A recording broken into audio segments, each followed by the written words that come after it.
दिल्ली से बड़ी खबर आ रही है। पश्चिम बंगाल के राज्यपाल ने मुर्शिदाबाद सिंह पर गृह मंत्रालय को एक रिपोर्ट सौंपी। इस रिपोर्ट में कथित तौर पर कहा गया कि यदि राज्य में स्थिति और बिगड़ती है तो केंद्र सरकार अनुच्छेद 356 लागू करने के लिए तैयार है। पश्चिम बंगाल के राज्यपाल द्वारा गृह मंत्रालय को सौंपी गई रिपोर्ट में मुर्शिदाबाद में हाल ही में हुई हिंसा पर गंभीर चिंता व्यक्त की गई।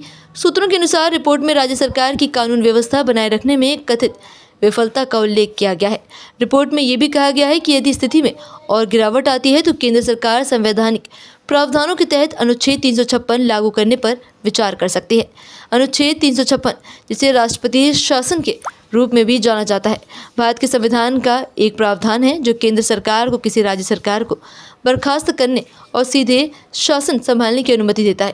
यदि राष्ट्रपति इस बात से संतुष्ट है कि राज्य सरकार संविधान के प्रावधानों के अनुसार शासन चलाने में सक्षम नहीं है। राज्यपाल की इस रिपोर्ट के बाद राजनीतिक गलियारों में अटकलें तेज हो गई।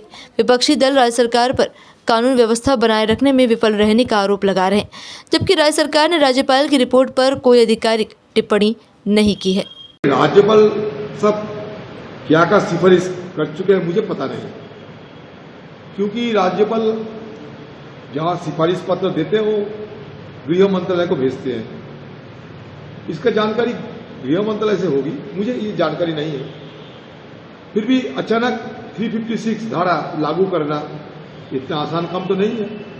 हमारा देश में एक संविधान है, हमारा देश में जुडिशियरी है।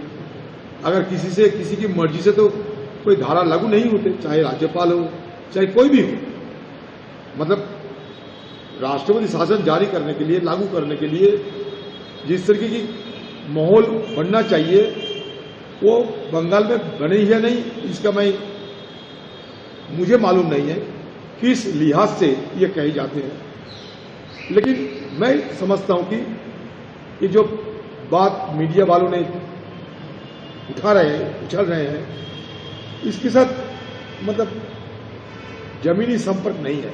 लेकिन फिर भी मैं ये जरूर मानता हूं कि कानून और व्यवस्था के हालात दिन पर दिन बदतर होते जा रहे हैं, इसमें कोई दो राय नहीं है।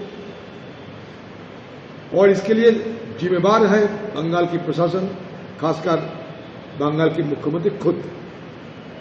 जहां दहशतगर्द के माहौल सारे बंगाल में छाए हुए हैं, इससे बचने के लिए ये सरकार और ये सत्तारूढ़ पार्टी, इनसे मुक्ति मिलना जरूरी है। लेकिन इनसे मुक्ति मिलने के लिए रास्ता तो एक ही है, तो चुनाव में जीत हासिल करना।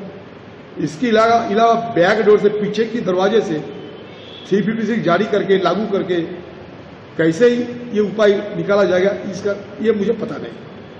मैं ये कहने नहीं सकता।